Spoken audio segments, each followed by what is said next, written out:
All right, we are back on the record. Counsel, anything we need to address before we bring the jury back in?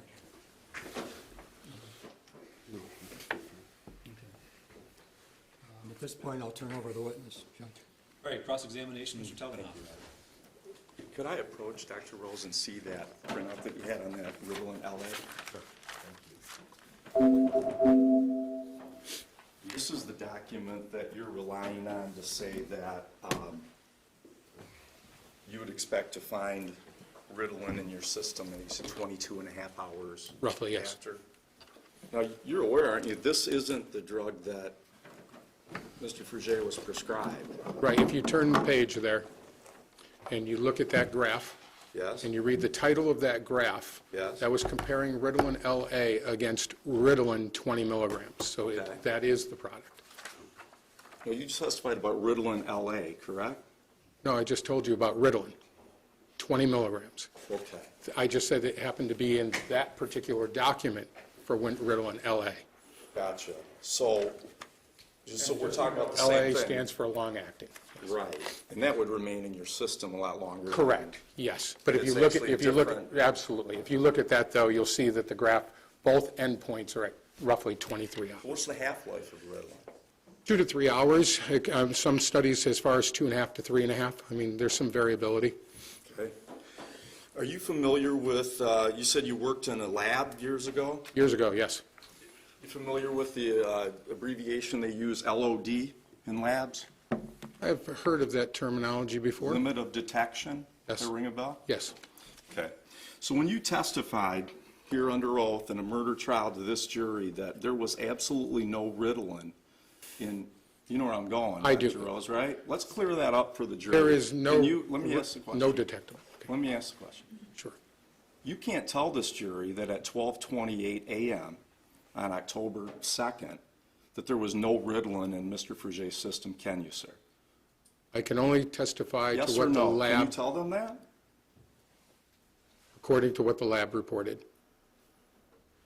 I heard you were here, we had a lot of talk about my opening statement. Yes. Were you here for Mr. Clayhuns? Yes, I was. And he made a statement to the jury that the blood test shows that there was absolutely no Ritalin in Mr. Fruge's system at 12:28 a.m. Did you hear him say that? Yes, I did. That's not an accurate statement, is it, sir?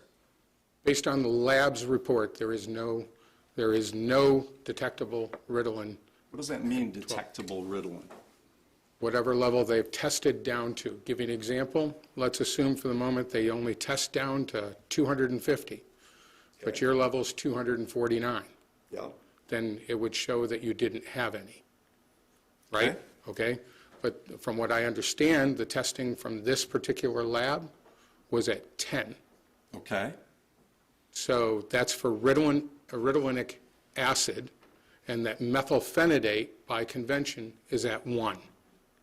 I didn't see Ritalinic acid in the listing of the medications that they test for through that lab. I saw methylphenidate. So that means they would have tested down to 1.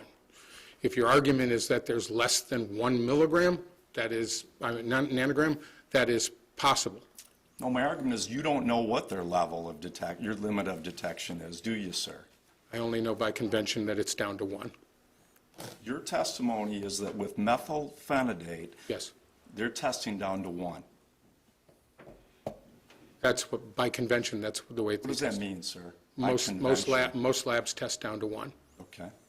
I want you to assume that we'll have a toxicologist take the stand, and they will tell this jury that they test to 5.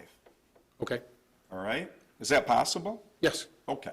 And you didn't bother to call anybody at the MSP lab and try to find out what their limited detection was at No, the I state did not. police lab? You didn't think that was important? I did not expect that to be the question. Well, you told the jury that essentially there's no Ritalin in his system. So wouldn't that make a difference if they tested, to show up on this test, it had to be 100 nanograms or 1 nanogram? Wouldn't that, seems to me that'd be something pretty If it was important. 100, that would be sir. important. When you're talking about the difference between 1 and 5, no, that means it wasn't at a therapeutic level. At 12:28 a.m.? Correct. Okay. And what's the half-life again? 2 to 3 hours. Okay. and it takes 5 half-lives to remove the medication from the system, or at least to make it non-detectable. 2 to 3 hours is the half-life? That was my question. So 5 times 2 to 3, yes, Again, my question was, what's the half-life? 2 to 3 hours. Okay, thank you. So you wouldn't want to know if it was 4 nanograms in his system at 1228. Is that what you're saying? No, I'm not saying that. Okay, you'd like to know that, wouldn't you? Sure. I mean, you're here, you're paid as an expert, you want to be honest. I think you said you were neutral and Yes. detached, and you want to get this right, I assume. Absolutely correct. Okay. So that would have been something that would be important for you to know if there was 4.9 nanograms of Ritalin in his system. Yes. Okay. And then we could do this calculation working backward. I take it you haven't done that because you didn't know what the limited detection is. No, again, I didn't. Okay. If another expert, a toxicologist, a chemist, was to come in and say that if we assume that he had 4 in his system, 4 nanograms, that he could have 24 nanograms in his system at the time of the murder. Does that sound right to you? And I know you didn't know what the limited detection was, so maybe it's not fair to you. Well, give me a moment here. Sure.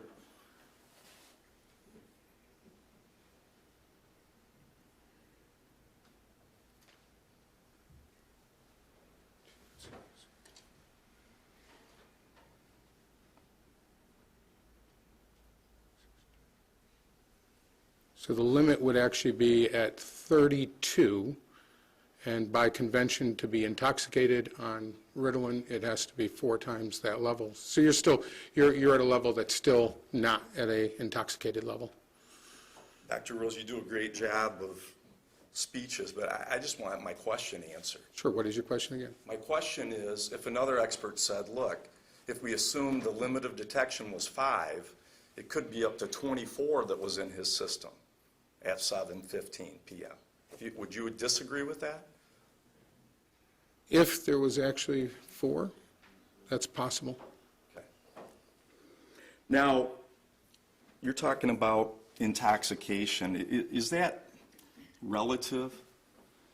What I mean by that is there was some talk, and I don't think there's any evidence that anybody used alcohol in this case, but I'm just going to use that as an example because it's probably more familiar. You and I can go out for a drink together. Maybe you won't want to when this is done, but you and I could go out for a drink together and have 3 beers, and it will affect me differently than it would affect you. True? More often than not. Okay. So you heard Mr. Clayton talking during his opening about the difference between hard science and soft science. Yes. You heard that. When we're talking about how a drug affects someone, that's not something that we can quantify to a number, can we? Not generally. Okay. I mean, the blood alcohol level in Michigan, 0.08, I can tell you, I'm not going to be driving if I'm 0.05 because I drink once in a blue moon. I mean, Sure. there's that kind of disparities between people, right? Yes. And is part of that because of their metabolism? Metabolism, co-administration of other medications, health in general. Sure. Okay. All right.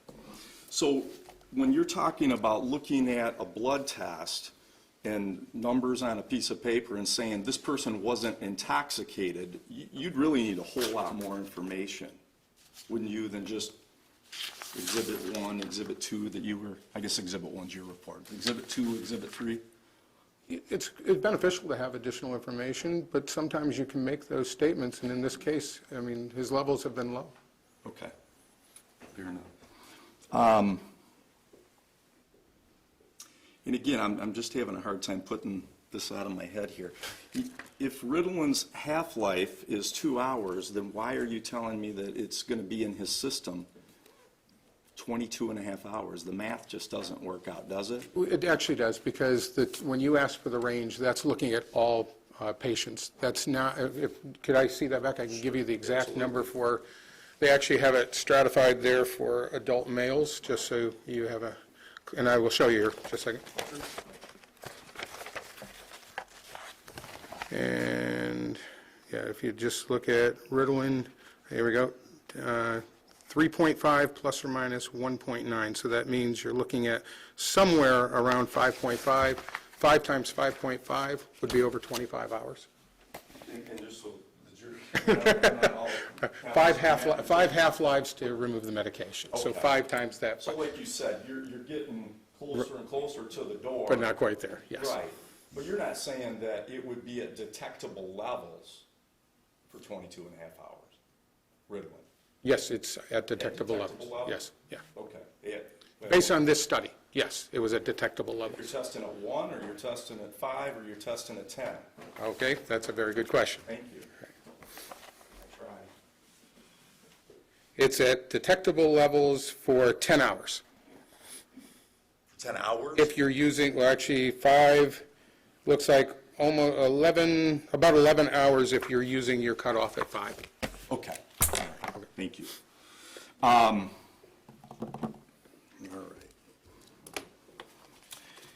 I want to talk to you about this idea of withdrawal from benzos. I had asked in this case to get something on paper that had all your opinions in this case. Were you aware of that? Yes. Okay. And you gave me what, well, counsel gave me what I think is Exhibit 1. Yes. Okay. I don't see anything in here about this idea of. Right, because benzo I believe withdrawal. that's dated November 21st. I believe so. And since that time, I have actually been through the material again and again and again. Okay. Well, here you said here, I've examined the following documents and audio record, and then you list all these items that were up on the screen Yes. earlier. I went back through the information again. Okay, so that's not something you came up with on your first time through? No. Okay. Fair enough. How long was Mr. Fruge taking benzos for before he stopped taking them? I don't know. I know that it was mentioned in the record that they had been taken for quite some time. That's all I know. When?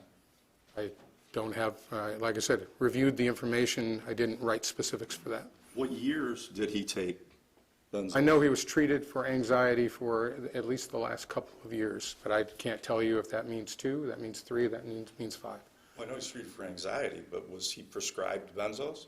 All I know is they referred to benzos and his anxiety in the same paragraph. Well, isn't that something, when you talk about withdrawal, it makes me think of addiction.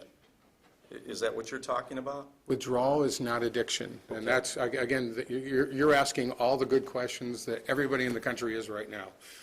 Withdrawal comes from dependence, and dependence can be something as soon as 48 hours on a medication. If you've ever met somebody who's been on an antidepressant medication that's no longer suicidal, within 24 hours, they're dependent. Okay. So it's, like I you said, but appreciate it. addiction is something, you're right, is a more Sure. protracted course. Okay. What I'm getting at is that the only record that we've talked about thus far that's in your report that talks about any benzos is Dr. McBride prescribed Xanax on September 25th. He also received, and again, you're asking good questions that I can't point to any particular point in that record. There were 400 and some odd pages of medical records, and I do know that Klonopin was mentioned in there. And when was he prescribed Klonopin? Again, if ever? you're asking a question that I don't have the answer to. Okay. Did you look at his text messages at all? No, well, I reviewed them, yes, but I have not, again, this was more just to get a general feel for who the individual was that I was walking into the courtroom, not to gather information to testify on. Did you happen to see the text message where he texts Jake Conklin that he wants him to save some Klonopins for him? I believe Are that you is aware of correct. that? Yes, I do believe that, Okay. yes. And Klonopins would be a benzo? That is correct. Okay. And so had Jake saved those and Mr. Fruge took one of those, that would kind of blow this whole withdrawal theory out of the water, true? Judge, this is speculation at this point. Well, it's cross-examination. Again, no, Hold on a second. Objection's overruled. understand that if he had taken that, then we would have seen the results of that taken in his blood, and there was nothing there. What do they detect Klonopin at? What's the limit of detection for the Michigan State Police Crime Lab? Again, couldn't tell you what their Okay, thank you. So again, you don't know it wasn't in the system. I know that they didn't, they test for it, and I know that it wasn't there. it wasn't outside of the limit of detection. Based on their results, it was not there. I don't know what that means, sir. Either it was in his system or it wasn't, right? All I can testify is to the information that I I was know able it's to not read. on the report. So therefore, it's not there. If they tested for it and it's not on the report, then it's not there.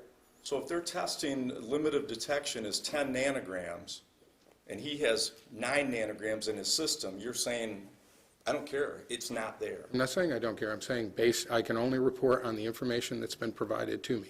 And so isn't a more factual way, a more honest way to say that to the jury is, I don't know if he has benzos in his system or not.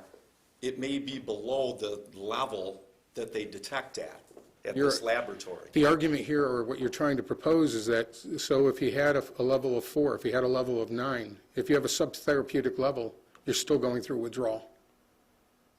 Where's your point going? My point is, I'm asking you questions, and I'm trying to get the answers. I to don't the understand what questions. you're asking then, because if we're talking about dependency and therefore withdrawal, Okay. and he's on a subtherapeutic dose, Let me ask you this. Are you willing to concede that then? Will you concede sure. that he was at a subtherapeutic dose? no, I don't know. I don't know that. Thank you. I don't, Thank I'm not willing to concede it. I don't know. Thank you. That's my point, Okay, right? all right. We don't know. He could have been at a subtherapeutic level. He could have been at a therapeutic level. True? If he was at a therapeutic level, it would have shown. If it's He subtherapeutic, took it when? couldn't tell you. If Jake Conklin got to his house on September 30th, and the night that they're up all night, he would have shared his Klonopin with him then. Correct. Are you saying that 24 hours later that would show up at a detectable level? It should. Klonopin is actually for 4 to 6 days. Should show up as a detectable level. But again, you're asking a question that, who knows, did he take half a tablet? Did he take a quarter? I have no idea. Okay, fair enough.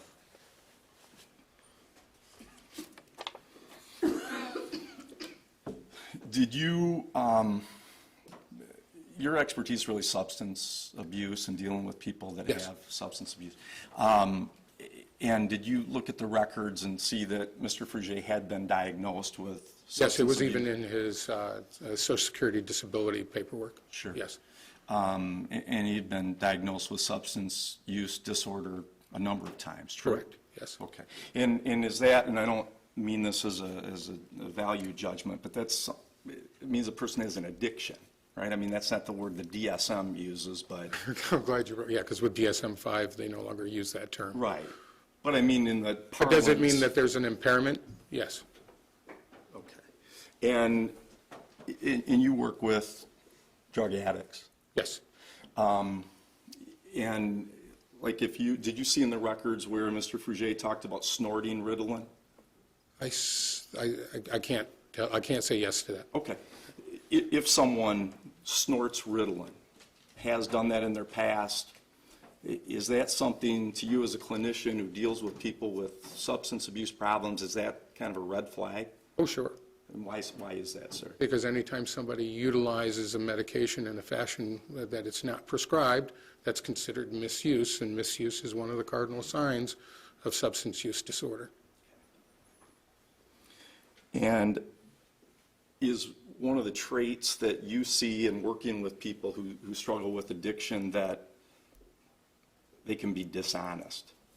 I mean, it's part of kind of the whole process, right? They want to keep it from people, they want to kind of... If I told you this, you would probably laugh, but I find that my patients with substance use disorder are more honest than my patients who come to see me for pain management. Well, okay, that I could believe. I thought you were going to say in general practice. No, but really. pain management, okay. Yeah, that So again, it's that I don't disagree with. relative, but yes, Okay. that's why we do urine drug screens and pill counts. Fair enough. Do you have a lot of people that you work with addiction who are dishonest to say they use more than what they really do? Oh, I've had patients dishonest in both directions. Okay, but it's way more common for somebody to minimize their usage, a person who's got an addiction, true? Depends on where you see them. When you first see them, they're going to inflate what they're using for the intention of trying to get more. And when you see them later on, then they're trying to adhere to some sort of standard you've set, and then you're right, then they try to minimize that. So it can float both directions. Fair enough. You talked, one of the things that you talked about earlier was THC, and I think you talked about the difference between when you smoke it versus edibles. Yes. What about a person who uses THC as an oil? Are you familiar with Yes, that? I have Could you several. tell the jury about what that does? I mean, why would a person want to use an oil instead of smoking? Sure. Patients oftentimes, when based on social acceptance, will choose not to smoke it based on family issues and find that it is acceptable to put it on the skin or topically. The other advantage is that the benefit seems, at least from their report, to last longer. But the part that I find favorable as a patient, as a physician, is that your skin is your number one filter. It's your basic, it's the best shield you have to negative things coming from outside. So if they want to use it as an oil, it tends to be a more safe preparation. What if a person boils it down into a syringe and squirts it in their mouth? So you don't have that. Right. I mean, The skin patients acting as a- will do that. They will also utilize it rectally and also use it intraocular, putting it in their eyes as eye drops. And does that give them a more concentrated, Well, it gives them a more rapid uptake. more what I'm More saying? rapid uptake, so they can use less to get the same benefit that they're hoping for. Fair enough. I don't know what time you want to take a break, Joe. I guess we're just an hour. I'll keep- Everybody okay? We'll continue. You said that you had watched a lot of the videos of Mr. Fruge, and I was telling the jury in the opening that by my count, there's over 5.5 hours. Did you Yes. watch all 5.5 hours? I can be honest, when we got to some spots when he was laying down in the orange suit, I skipped forward a little bit because he was quiet for a lot of that, and so I would go back, I would scroll through just faster so I could still hear. If there was nothing being said, then I moved forward through that area. And I did the same. So I had to go back and rewatch. But, so if I understood your direct testimony correctly, you would agree that that looks like one of the things that could be at play there would be a drug overdose or a drug intoxication. Sure, that was my initial impression, yes. Okay. So the other thing that people in my office, when they watch it, they say, boy, that guy looks crazy. I kind of joked about small C crazy versus large C crazy. I don't mean that disrespect to Mr. Fruge, but people equate that also with some sort of mental thing. But you deal with people who use drugs, and what you see looks like it could be drug intoxication. Yes. And you reject that because I understand because of the lab reports and so Correct. on. But there's nothing that you see in those videos that's inconsistent with drug intoxication, true? No, I mean, true. Yeah. And Mr. Beach was asking you, I think, about the idea that would that last for as long as it seemed to last in the videos if it was a drug intoxication? Yes, and the answer is yes, and it can last for days. Okay.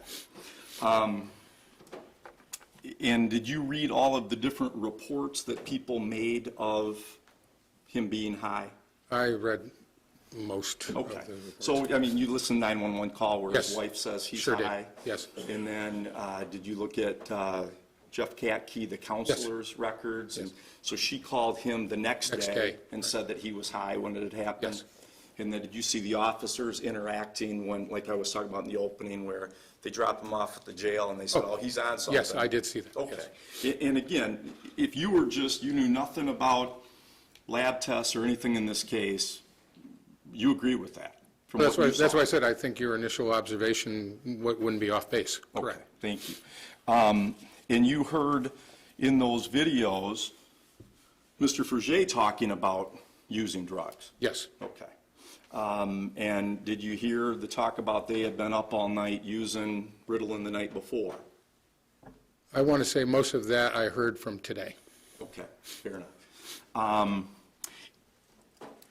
Can that do something to your susceptibility to intoxication, lack of sleep? Sure. How so?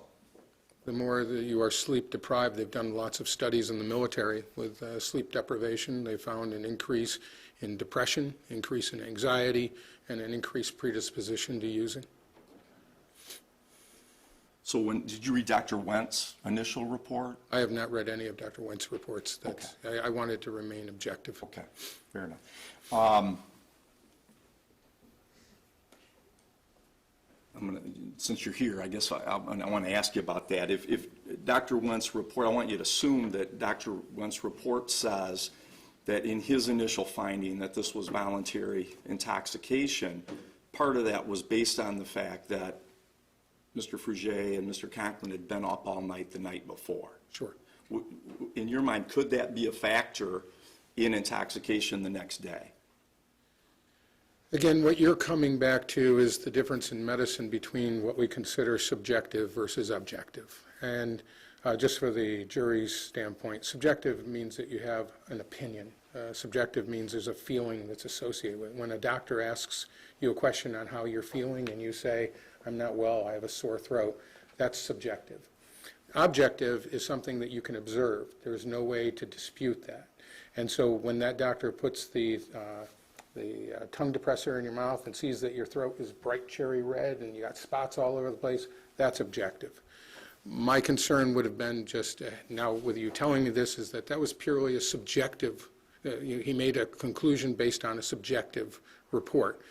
In medicine, that's generally not termed a wise way to proceed. But didn't you agree with me earlier that when it comes to an individual's intoxication, just by its very nature, it's going to be subjective? Sure, but I mean, there are things that you can measure. I mean, understand, police officers do it every day when they pull over somebody, so there are seriously, valid studies and valid measurements for intoxication. But there are people who, to use that example, there are people who are not impaired physically at 0.15 because they drink so much, right? Absolutely right, yes. And someone like me probably impaired at 0.3, 0.4. Correct. So we have this number of 0.08 that this is what we've all decided we're going to go with this, but that doesn't really speak to this individual or that individual. Correct. Okay. We'll talk about marijuana for a minute. Isn't one of the side effects of marijuana with some people that it makes them paranoid? Yes, you're looking at product that would be pretty pure, meaning looking at 20% and above, fairly expensive product, and usually hydroponically grown, UP, so is it possible? Yes. Did you see in the text messages Mr. Fruge talking about his grow lights and his grow operation and so on? Okay.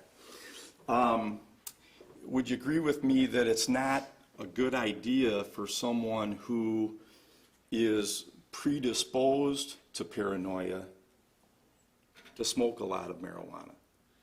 Well, that's a conflicting story depending on what state you live in. If you were in Colorado right now, they would tell you that patients should be utilizing that instead of a benzodiazepine to calm themselves down. So it's it's a matter of relativity, how much you're using and when you're using it. Okay.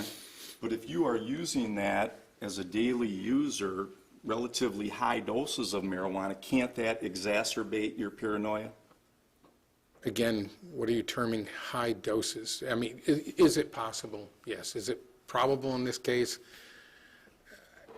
I don't know. Okay, fair enough. What about mental health symptoms? Aren't there studies that talk about if you, schizophrenics, marijuana may have a real bad effect on schizophrenics? Basically, the utilization of any psychotropic medication in an individual already suffers from a mental illness places that patient at an increased risk for further development of those issues. Okay. And further dangerous side effects? I guess it really depends on the agent, but is it possible? Yes. And you're familiar in this case that Mr. Fruge had been diagnosed with, I think maybe some were personality disorders, but he had a whole lot of mental health diagnoses. Correct. Now, you talked in the report and on your direct examination testimony, if I understood you right, that the therapeutic, it's not going to be therapeutic, I guess. We're not Colorado yet, right, with marijuana. But the levels of impairment, that less than 3 to 5 nanograms do not correlate with impairment. Right, and that's a study that's out, yes. Okay.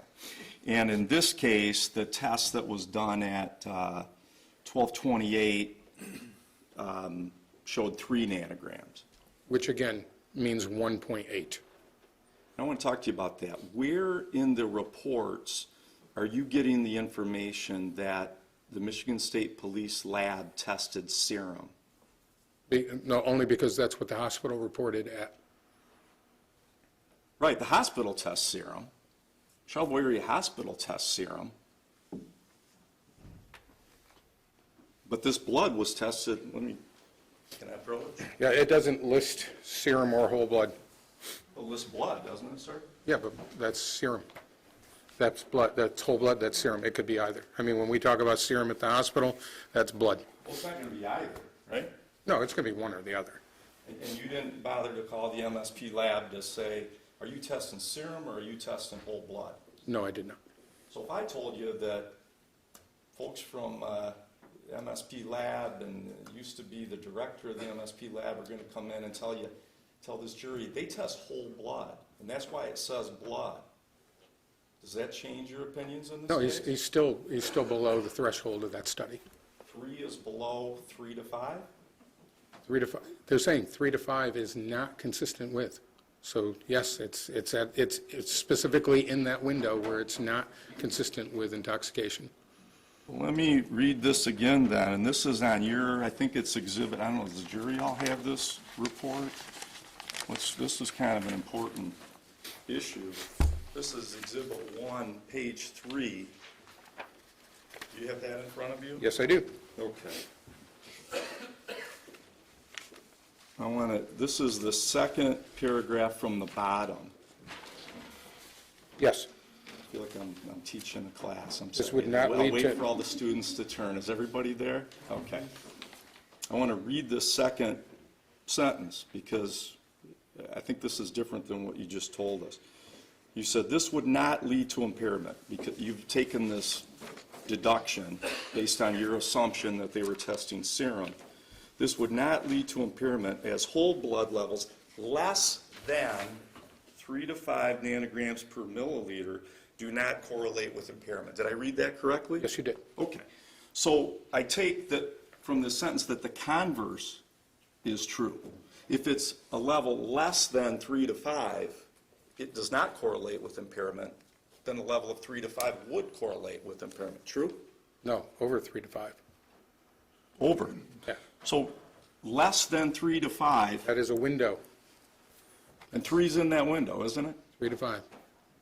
3 is in the window of 3 to 5, right? You're going to split hairs over a 0.00001, The okay? man's on trial for murder, sir. I want to get it right. I'm going to tell you that based on the study, they used 3 to 5, and that is exactly what that states, is less than 3 to 5, that window.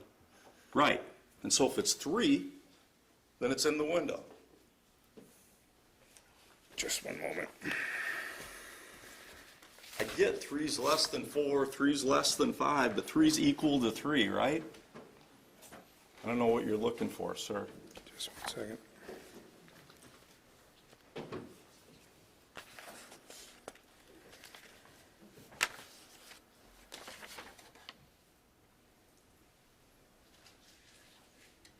I don't have the actual study with me, Okay? just the abstract. So your opinion that you gave this jury earlier, that was your big part of your basis for no intoxication, was based on if this sample was serum, correct? That is correct. You don't know if it was or it wasn't. No, I just know that that's what the hospital reported. And the hospital didn't do this test, did they, sir? Correct. You looked at the wrong test, right? No, I looked at the correct test, And why would you base what the state police did on what the hospital did? based on convention. Most people report it as plasma levels. They do. Most, yes. Well, let's look at your report again. Let's go with, I think it's actually on the same page. Let me see.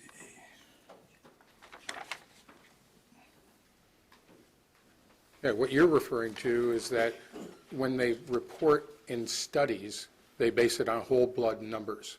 When they report it in a lab, they report it on plasma levels. That's actually not what, I appreciate that, but that's not what I'm saying. On the exhibit that we just were looking at, Exhibit 1, page 3 again. Sure. Now, you just told me, right, I just want to be clear on this. You just told us, you told this jury, that most places test with blood serum, not whole blood, right? No, That's what most, you- I said most people report at serum levels. What does that mean? Meaning, that's what they either will go ahead and extrapolate that number, but it's at a serum level. Is that what you just said? Yes, Oh, okay. So your testimony is a lab would test a whole blood sample, and then they would make some, no, I don't, I'm saying they report it at a plasma level. well, let's read this sentence just for. Sure. Just for my edification. This is the third paragraph from the bottom. Why don't you read it? The second sentence. The second sentence, most labs used by law enforcement report levels based on concentration in whole blood. Yeah, that's U.S. law enforcement. Okay. So they report, like you just said, oh, most labs report serum, right? Right, But you're drawing a distinction, between U.S. law, yes, absolutely. They test to different levels on lots of things. and is the Michigan State Police a law enforcement? That's what I would refer to, yes. Okay. So, but you assumed that a law enforcement agency, without asking them, you assumed they reported in serum, That is correct. even though most labs, as you put it here, they report based on concentration in whole blood. Correct, because when they report it, they generally use the term whole blood. And in this, it doesn't report that. Use the word blood. Right? Right. Okay, fair enough. Serum is a blood product, yes. Again, blood is blood. I mean, If you made a mistake, you made a mistake. Just own it, sir. Did you make a I'm not mistake? saying I made a mistake. I'm saying that most of the labs that we work with report it in plasma concentrations. Most of the U.S. law enforcement labs report things in whole blood. Right. This report reported neither. So you assumed it was serum, Correct. even though most law enforcement agencies, whole blood. Because they would have reported it as whole blood. Didn't you just admit to the jury, I must be in a parallel universe, didn't you admit to them that the reason why you talked about serum was that's what the hospital tested? Objection. At this point, we're getting argumentative. I mean, he said what he said. He answered the question 3 times. I don't think he's answered the question 3 times. I'll wrap it up. Okay, It all right. is a murder trial, it's cross-examination. It is, but again, I do think we're, Sure. you know. Just so I'm clear, Yes. you didn't, when you first answered this, Yes. you didn't say, I thought it was serum because that's what most labs do. You said, I thought it was serum because that's what the hospital reported. True? Yes or no? That's what I said, but it's what most labs do. Okay, Yes. so it's both. Now, THC levels, you talk in here about that it seems to me that when they're actually inhaling the marijuana, you said that the THC levels spike, it's my word, not yours, but up to, can be 100 or 3 Yes. digits. Yes, And then they come down very quickly. correct. Okay. And so we can't tell much by that number of 3 nanograms with respect to how high a person was 5 hours earlier, can we? You had already asked that question earlier, and the answer then was the same thing that it is now. It's very, very difficult to make that type I of asked you statement. during the voir dire, that part. Oh, Okay, yeah. I mean, he could have had, Mr. Fruge could have had THC levels of 100, over 100 at 7 o'clock. You That's just possible. don't know, right? Correct, that's possible. So how can you draw the conclusion that he wasn't impaired by marijuana 5 hours earlier based on this blood test? Again, because when you start looking at the fact of what his level was at 3, and the fact that you look at what the half-life is, it seems unlikely that that would be the case. So it's possible that he was 100, but it's not likely. Correct. It's possible, like I answered before, possible but not probable. And again, I asked you about scientific studies. There's no studies that allow any extrapolation or anything of that nature. There are a with number of respect to studies THC. out there, but they're not reproducible. You just can't work backward. Like I think you talked about Because alcohol that's as a first straight order, line. right, that's first order kinetics, and working backwards is extremely difficult, and you make erroneous decisions. Fair enough. Now, I don't know if it was you or Mr. Beach had referred to the THC COOH as, that doesn't mean anything. You remember that? It's a I think it was a metabolite. question. Yeah, it's a metabolite. It means that at some point the person had THC. Correct. Okay, so it does mean something. Yes, If a person had never used marijuana, you wouldn't find THC COOH in their system. correct. Okay. It just, you can't look at that number alone at 1228 and figure out how much of that had been metabolized between 7:30 and, or 7:15 and 1228. Correct. All we know is that the COOH is not psychoactive, so it doesn't do anything negative. And I assume that the higher that number, the THC COOH, the more THC that someone must have put into their body at some point in time. You would assume that, but that's not necessarily the case. It depends on which of the cytochrome, which of the liver enzymes is breaking it down. Okay. If you're there's basically 5 different enzymes that can be utilized. If you're taxing 3 of those 5 with another agent of something else, then you'll see more production of the COOH, even though it isn't necessarily a higher THC. Okay, fair enough, thank you. Now, you talked about blood alcohol level. We talked about how the law sets this .08. Yes, Now, isn't it true with respect to THC, if you have 3 nanograms in your system, you're guilty of operating under the influence? I can't tell you I know the answer to that question. Okay, fair enough.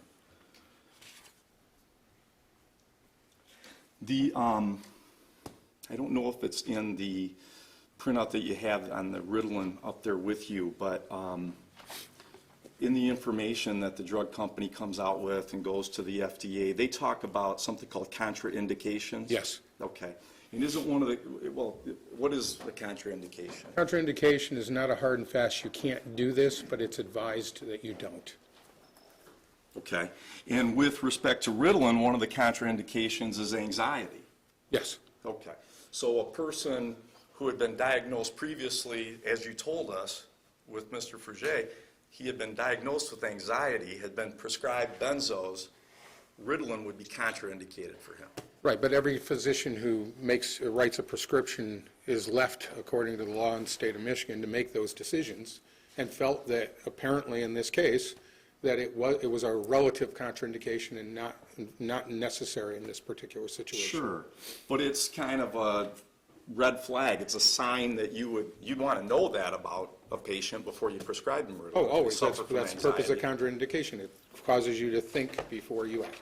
And what would Ritalin do to someone who has anxiety? I mean, why is it a contraindication? It can You know? potentially increase the anxiety. And and again, I don't know if it's the one that you have in front of you or the one I printed up off WebMD, no, off the FDA website, but talks about overdosage of Yes. Ritalin. One of the risks of overdosage is hallucinations, true? Yes, correct. Euphoria, Yes. confusion. I had indicated that earlier, that it matches with very similarly That's what I was to, going to say. So if what we were seeing in Mr. Fruge's videos is showing confusion, hallucinations, and so on, that's consistent with a Ritalin intoxication. right, but you'd have to show, based on levels, that you have an intoxication, and we don't have those levels. I understand that's your opinion. Thank you. I don't know what exhibit number the Walmart, the printout of his 5, prescriptions. Defense Exhibit 5. 5, can you get that in front of you for a minute? And Okay. we don't have copies for everyone, so I'll do my best to try to walk through this simply. His first prescription on this sheet of Ritalin was on August 11th, 2015? That's when he filled it, yes. Okay. And it says that that was a 14-day supply. 7-day supply, 14 tablets. 7-day supply, I'm sorry. And then on August 14th, 3 days later, he filled another prescription, right? That is correct, And that was a 30-day supply. yes. Okay. And then 11 days later, he filled it again, another 30-day supply. Yes, Okay. And then on September 23rd, he filled it again, another 30-day supply. correct. Did you do any attempt to do, I guess what we would call a pill count in this case? I was just given this when we were sitting here, so. Fair enough. I mean, prior to this, did you give any thought to that? I mean, in your, I didn't have this information prior to Okay. this. but I mean, is that something that in your practice, let's say you're dealing with someone who you're concerned, are they abusing drugs, are they not abusing drugs? Isn't one of the things that you could look at a pill count? Every single visit. Okay, and so I assume with pain management, right, when you Otherwise, prescribe I'll to lose my people, they got to license. come in Right. and account for what they're doing and so on, right? Yes, And in this case, you don't know how many pills he had left over, if he had any pills left over. correct. You just don't know, okay. We do know that on August 14th, he got a 30-day supply, and then 11 days later, he got another 30-day supply. Right. I would just counsel you to say that it appears that on the 25th, she raised him to 3 times a day, and on the 14th, it was twice a day. So the question is whether or not the patient was given the advice he could raise it to 3 times a day at that point, at which point. And I think the wouldn't- records show he was. Right, so it could be Right. consistent. So the only Right. one that is inconsistent is that August 11th date filled for 14 for 7 days, but he got 5 days out of it, and he filled 4 Did days you- later. Did you read his text messages where he texted Mr. Conklin that he went through 90 pills? Yes. Snorted in 4 days? Yes, That was part of these prescriptions, right? you're asking a good question. Well, what was the date of that? You remember? I don't. Okay. That's not using them as prescribed, I take it. Say that again?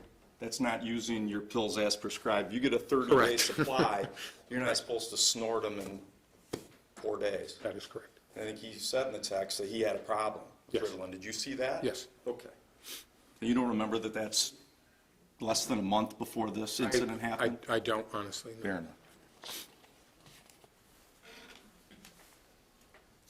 And you don't know if the police found any Ritalin pills at the scene? No, all I heard was this morning with his wife being asked to hold on to, I don't know if there was any found. With all due respect to you, I got quoted a lot, but that's not evidence in the case, and I don't want to Understand. mislead anybody. So you didn't, I saw it said you reviewed some interviews or something? Yeah, I reviewed, I mean, like I said, I wanted to get a feel for who this individual was before I walked into the courtroom. It wasn't for factual detail. Sure. And you're Okay. asking good questions that I wish I had answers for. Courtney, so like, did you read Courtney Fruge's interview? I read part of that one, yes. Okay, all right. But you just don't recall this thing about him giving her pills and there were just a few pills? I recall him giving her pills, but at that point, I didn't know it was the Ritalin. It wasn't until today that I Gotcha, knew it was okay, Ritalin. well, right, I think the text just say, where's the bottle or something Right, like that. yes. Okay, fair enough, thank you. You talked about NyQuil, Yes, and that's an over-the-counter medication, and for that reason, the lab doesn't quantify it. Correct. It can be used as an intoxicant, right? yes. Okay.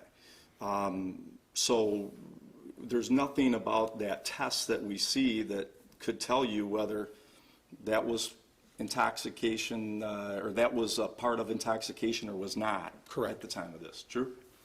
And that also can cause serious interactions with other drugs, can it? Depending on the amount that you take, sure. Well, isn't one of the warnings with NyQuil is that if you mix it, it can cause hallucinations? Hallucinations, yes. Okay. Hallucinations like it appears we're seeing in the videos of Mr. Fruge. Is it possible? Sure. I have no idea how much he took.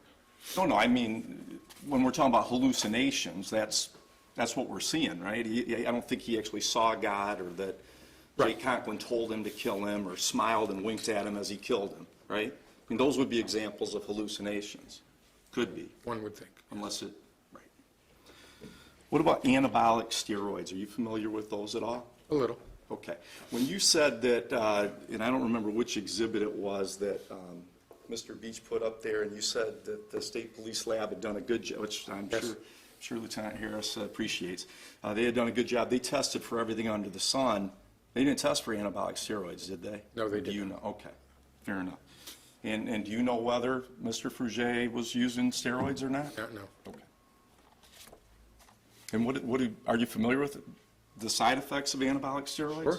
What are those? Anabolic steroids, I mean, the worst of it is what's the potential for developing cancer, but prior to that, you have periods of time where you can have fits of rage, and you can see changes in sensorium, your ability quick to anger. I mean, there's quite a number of psychological, issues that can occur in relationship to it. Fair enough. When you were being qualified as an expert, I think one of the things that Mr. Beach said that you were qualified as an expert in was drug interaction. Yes, And you talked about, if I understood right, that there are studies that look at maybe the interaction of two different substances, or maybe even three. but after that, Once we get to 4 and 5, 5, it's kind of yeah. Katie bar the door, right? We don't know Correct. what's going to happen. yes. Okay. And with respect to Ritalin and marijuana, do you know what the interaction between those can be? A lot of patients utilize it, and the problem is you can get emotional lability, meaning, you're hyper at one moment and you're sedate at the next. A lot of emotional lability. As far as, impairment to the point, where you shouldn't be doing things, I would tell you that it's possible. Okay. And what about Ritalin, marijuana, and cough syrup, or NyQuil? I am not qualified to tell you that answer because I don't look at over-the-counter preparations in general. What about Ritalin and steroids? Ritalin and steroids could be a very, very negative combination. And the reason being for that is because they both cause similar psychological responses that are negative, and so they can actually magnify one another. And when you say they cause the same, what kinds of things are you talking about? Basically talking about periods of time where you have fits of rage, easy to anger, things along those lines. I won't tell you that, I have not experienced any patients with hallucinations or anything like that. Okay.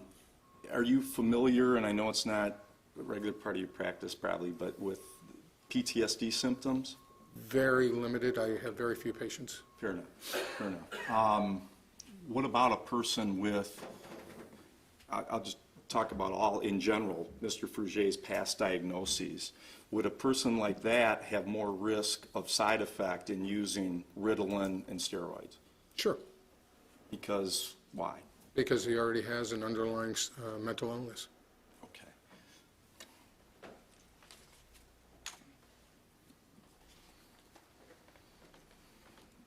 I'll go back to your report for a minute.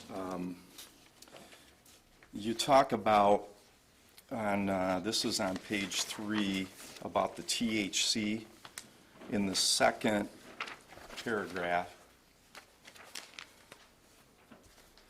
And I think you talked about this on direct, about there being a standard cutoff threshold of 50 nanograms per milliliter. Yes, Is that the same 50 nanograms you were talking about with respect to like employers? yes, Okay. Now, this was a blood test in this case, right? The Correct. THC? That level is talking about urine tests, true? correct, Okay. yes, yes. So it's not, we're not talking apples No, and it- apples? no. Okay, thank you. And I guess we already talked about going through this, your opinion that the level that came in the MSP report needs to be reduced because of your belief that it was serum. Correct. You're not sure whether that is true or not true at this point? Well, now you've asked a good question. Okay, fair enough. And with respect to your statement in here on the very last page, that neither Ritalin nor its metabolites were present in the blood specimen, I think we've already talked about that, but at detectable levels probably should be added there, true? Yeah, if you want it, yes, again, of course. You're saying, as I read this. No, I'm telling you, yes. Okay. You're not saying there's not Ritalin in his blood? I said based on the blood specimen specified. No, you said present in the blood specimen. Right. I take that as being in the blood, not being in the report. Oh, okay. I'm viewing that as in the report. Okay, fair enough. And you didn't do an extrapolation based on if he had Ritalin in his system below the limit of detection and extrapolate back what would have No, I been in his did not. system at 7:30. Thank you. And you say in the report that on page 2, number 4, in kind of your, I guess the introduction, I would call it. Okay? You say that determination of drug concentrations is highly dependent on the time of the sample acquisition. Absolutely. Okay. So, and if I understand that right, and I think it's, I assume a lot of things, so you correct me if I'm wrong, but I think what you're saying is, if we would have been able to take Mr. Fruge's blood specimen a minute after he killed Jake Conklin, we could say to a pretty high degree of certainty what actually was in his system. Oh, absolutely. That's the best way we could do it, Sure. right? And the same is true, is it not, with Jake Conklin's specimen that was with his autopsy? Sure. That would be completely accurate. That's going to show us exactly, with respect to most drugs, what was in his system at the time of his death. Right. Well, there are some differences between being alive and being dead. Okay. And my understanding is there are some things that will continue to break down in the system after Correct. you died, but THC, Ritalin, those are not. Generally not. Okay. So if we looked at Mr. Conklin's, Mr. Beach asked you a little bit about that. If we were to look at his autopsy and see that he had Ritalin in his system, we'd have a fair degree of confidence in that level. Yes. Okay. And if we had a report from Mr. Fruge from 715, we'd have a high degree of confidence in that level too. Yes. And it's correct, right? As we move further and further away from the time of a certain incident, we can have less and less confidence Yes. in the sample. That's a fair statement. Okay, and that's based on what you're saying here. I mean, it seems self-evident, but we can do these math calculations and extrapolate back and so forth. But we also have differences. We talked about subjective differences. And I notice with all these drugs, there seems to be a pretty good range, and I assume that's what they're trying to account for, right? That Yes. it might be 1 nanogram in my system may intoxicate me, it might be 5 in yours. So that's why we have these. I wouldn't put it exactly that way. There would be substantial numbers, but I understand what you're trying to Yeah. say. Yes. Fair enough.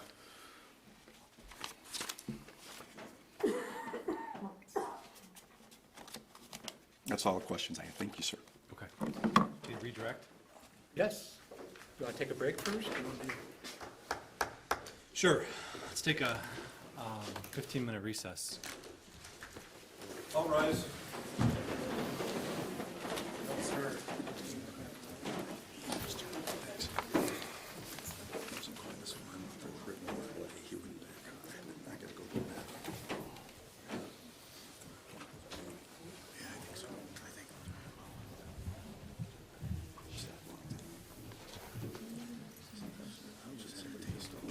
Counsel, will you approach?